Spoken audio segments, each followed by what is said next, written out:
Last episode में हमने देखा था जब हानशेन ट्विंग और युआन के साथ ऑक्शन हॉल से बाहर आ रहा था, तब निंग्यू एंड उसके सभी इवॉल्वर साथियों ने हानशेन को चारों तरफ से घेर लिया था।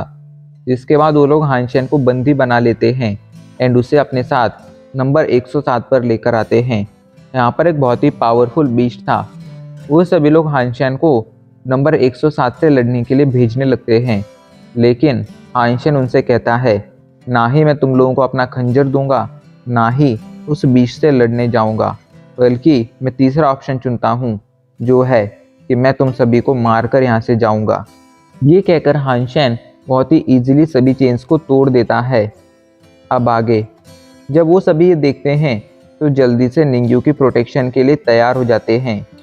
जल्दी से वो सभी लोग हानशेन पर हमला करने के लिए आगे बढ़ने लगते हैं एंड कहते हैं अगर तुम्हें लगता है कि तुम इस खंजर के साथ हम सभी को मार सकते हो तो तुम गलत हो। ये कहकर वो लोग हानशेन पर हमला करने लगते हैं। हानशेन अकेला ही उन सभी से फाइट करने लगता है एंड कहता है मैं ये सब नहीं करना चाहता था, पर तुम्ही लोगों ने मुझे ये करने पर मजबूर किया है। ये कहकर वो जल्दी से अपने गोल्डन सैंडवर्म को बाहर बुलाता है। बाहर आते ही गोल्डन सैंडवर्म गाजर मूली की तरह इन सभी इवॉल्वर्स को काटना शुरू कर देता है।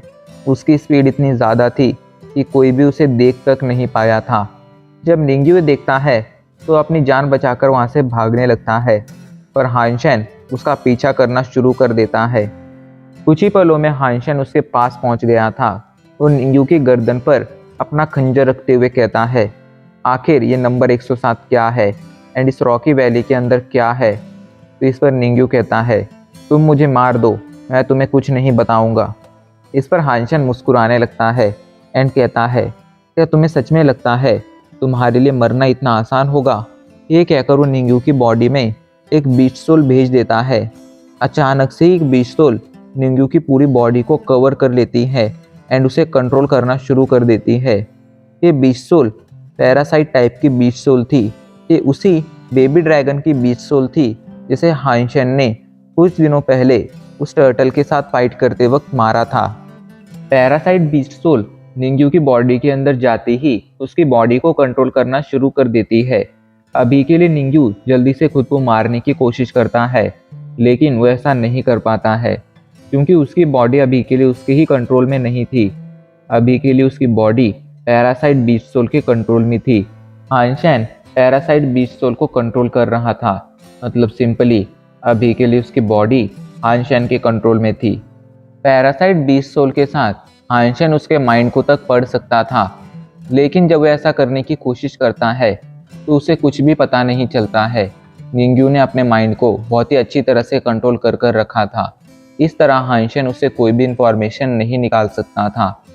इस वजह से वो थोड़ा सोचता है, जिसके बाद वो जल्दी से अपने पास से 9 लाइफ कैट का पेंडेंट निकालता है एंड उसे दिखाते हुए कहता है क्या तुम इसे पहचानते हो।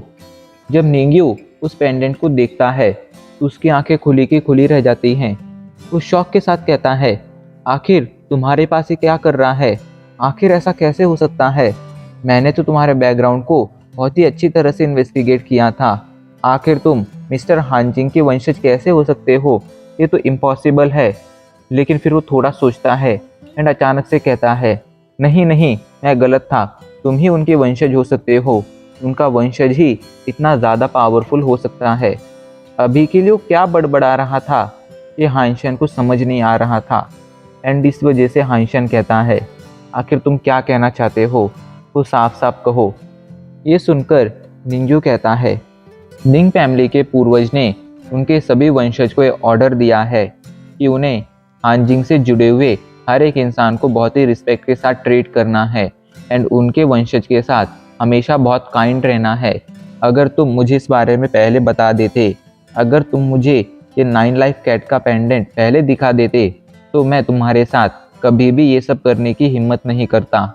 इस पर हानशेन उसे घूरते हुए कहता है अगर तुम्हारे पूर्वज ने हम सभी को काइंडनेस के साथ ट्रीट करने के लिए कहा था, तो आखिर तुम्हारी निंग फैमिली ने हमारी फैमिली का बिजनेस क्यों हड़पा एंड मेरे फादर को क्यों मारा।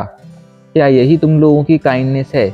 ये सुनकर अभी के लिए निंग्यू शॉक में चला गया था। वो जल्दी से कहता है निंग फैमिली का इस मैटर से कोई लेना देना नहीं है। एंड अगर तुम्हें ये लगता है कि तुम्हारे फादर को मारकर हमने तुम्हारी फैमिली का बिजनेस हड़पा है, तो ये समझ लो कि तुम्हारी फैमिली का बिजनेस बहुत ज़्यादा छोटा था। एंड इतने बिजनेस को हड़पने के लिए मेरी निंग फैमिली के पास बहुत से अलग अलग तरीके हैं। हमें उस बिजनेस को हड़पने के लिए किसी को मारने की ज़रूरत कभी थी ही नहीं। कहीं तुम्हें ये तो नहीं लगता है कि हमने तुम्हारे फादर को मारकर तुम्हारी फैमिली का बिजनेस हड़पा है?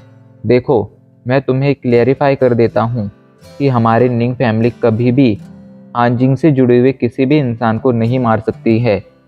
हानशेन को भी याद आने लगता है कि उसके फादर ने मरने से पहले उसकी मॉम से कहा था कि अगर वो फ्यूचर में किसी भी प्रॉब्लम में पड़ती हैं तो वे 9 लाइफ कैट का पेंडेंट लेकर निंग फैमिली के पास जा सकती हैं। उस बात के बारे में याद आने के बाद हानशेन को लगता है कि निंग्यू सच कह रहा है। शायद उसके फादर के डेथ के पीछे कोई और ही इंसान है जो निंग फैमिली एंड उनके बीच में मिसअंडरस्टैंडिंग क्रिएट करना चाहता था, एंड इसके लिए ही उस इंसान ने उसके फादर को मारा है। ये मिस्ट्री काफ़ी ज़्यादा जटिल होती जा रही थी, लेकिन अभी इस बारे में सोचने का टाइम नहीं था। हानशेन कहता है, निंग्यू क्या तुम जीना चाहते हो? तो इस पर निंग्यू कहता है कि तुम्हारे ऊपर है कि तुम मुझे ज़िंदा छोड़ते हो या नहीं।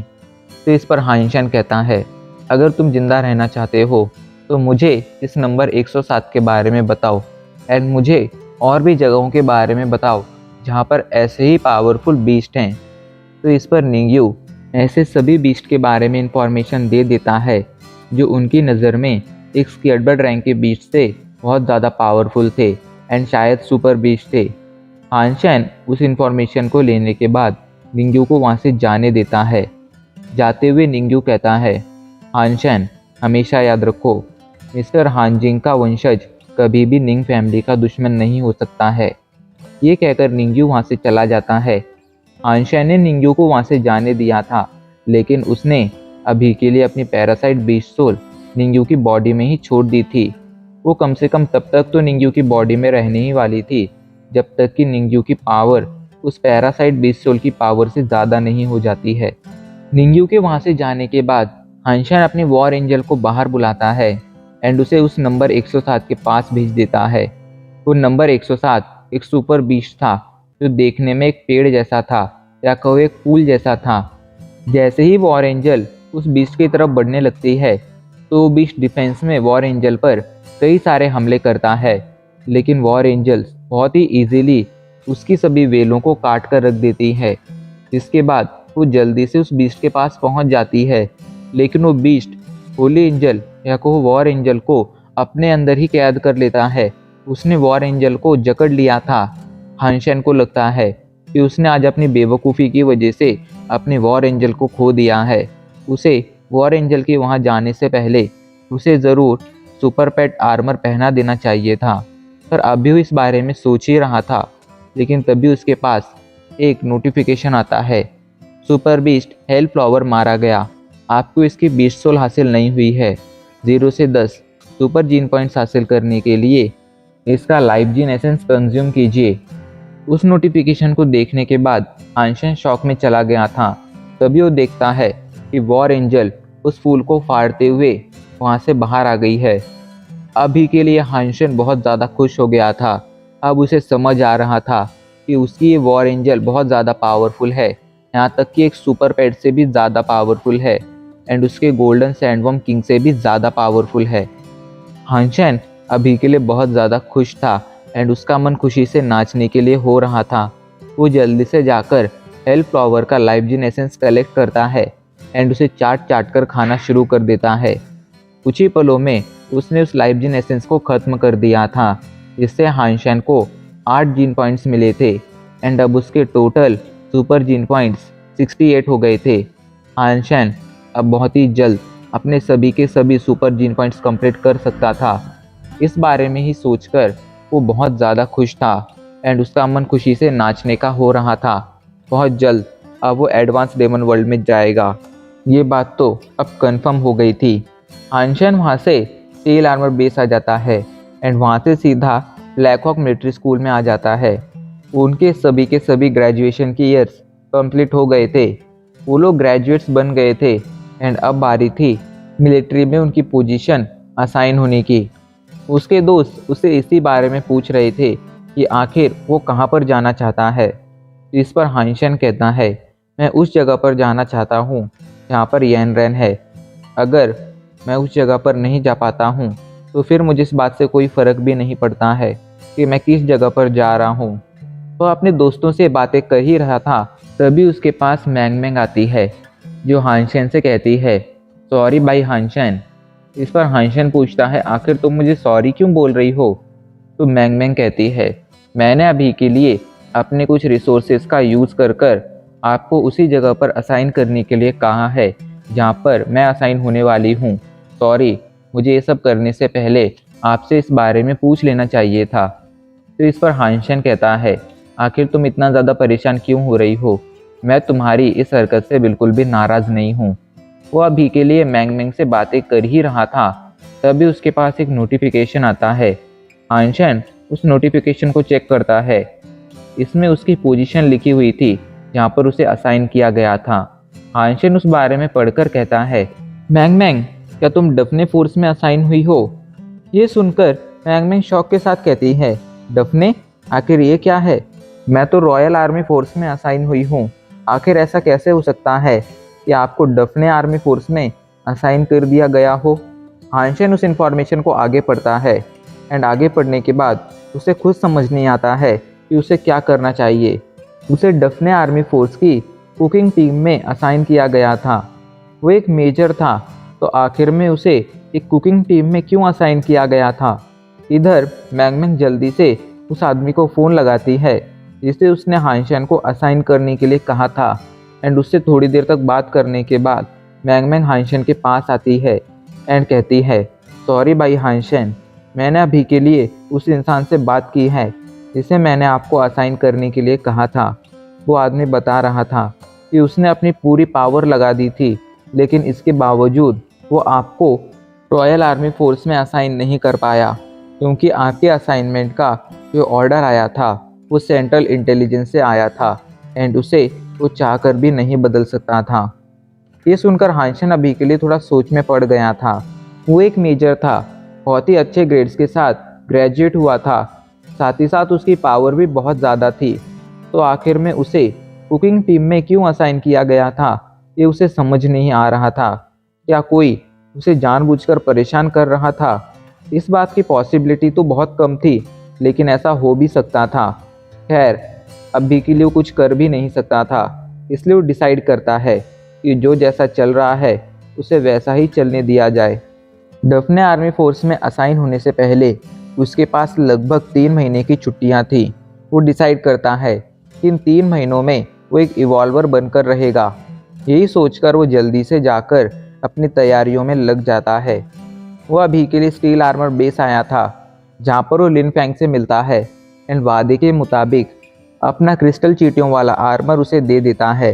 लिन फैंग अभी के लिए बहुत ज़्यादा खुश था एंड वो हानशेन से कहता है, तुम इसके लिए जो चाहे वो कीमत मांग सकते हो। इस पर हानशेन कहता है, मुझे अभी के लिए कुछ स्केटबर्ड रैंक के जीन पॉइंट्स की ज़रूरत है, तुम मेरे लिए बस थोड़ा स्केटबर्ड रैंक का मीट अरेंज कर दो। हानशेन अभी के लिए अपने सुपर जीन पॉइंट्स को कंप्लीट करने पर ध्यान देना चाहता था। इस वजह से उसने लिन फैंग को अपने लिए स्केटबर्ड रैंक का मीट अरेंज करने के लिए कहा था, ताकि उस मीट को कंज्यूम करने के बाद उसके स्केटबर्ड रैंक की जीन पॉइंट्स कंप्लीट हो जाएं एंड स्केटबर्ड रैंक के बीस्ट के शिकार में अपना टाइम बर्बाद करने से वो बच जाए। उसकी बात लिन फैंग ने मान ली थी। अब उसके लिए स्केटबर्ड रैंक का मीट अरेंज करना कोई बड़ी बात नहीं रह गई थी। वो हानशेन से पूछता है, तुम आखिर आगे क्या करने वाले हो? तो इस पर हानशेन कहता है, अभी के लिए मैं एंशिएंट लैंग्वेज सीखने के बारे में सोच रहा हूँ। हानशेन को गुफा में जो स्क्रोल मिला था वो एंशिएंट लैंग्वेज में था। हानशेन को एंशिएंट लैंग्वेज नहीं आती थी, पर वो इतना समझ गया था कि स्क्रोल के अंदर कोई बहुत ही कमाल की चीज़ है। इस वजह से वो पहले एंशिएंट लैंग्वेज सीखना चाहता था, ताकि वो स्क्रोल में लिखी मार्शल आर्ट को सीख सके। हानशेन की बात सुनकर लिन फैंग बस सिर हिलाता है एंड अब इसी के साथ हमारा एपिसोड आज यहीं पर ख़त्म हो जाता है। गाइज, आपको क्या लगता है एक इवॉल्वर बनने के बाद हानशेन की पावर आखिर कितनी होगी? वो कितना ज़्यादा पावरफुल हो जाएगा एंड एडवांस डेमन वर्ल्ड में जाने के बाद क्या उसे कुछ मुसीबतों का सामना करना पड़ेगा। आपको जो भी लगता है आप कमेंट कर बता सकते हैं।